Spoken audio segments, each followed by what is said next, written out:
In this video I'm going to give you the answer for this question. The question is: the Supreme Court first assembled in 1790 what city? Well, I'll give you the answer for this question, and the correct answer for the question is New York City. What is the answer for the question? New York City.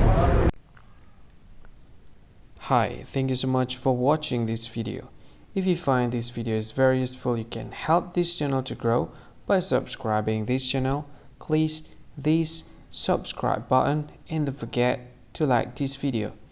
And if you find this video is not really good, or you don't really like this video, or you kind of feel that it's a little bit offensive or something like that, you can click this one, dislike button. You can do that anyway.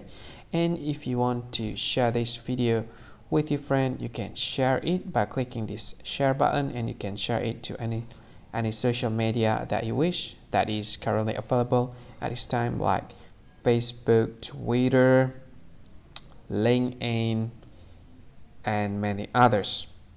Right? And if you want to add this video to your playlist, you can click this one. You can watch this video later, and you can find more options by clicking these three dots. And yeah, don't forget to subscribe. I think that's all of it. Thank you so much for watching this video, and see you again in another video. Bye bye. See you again.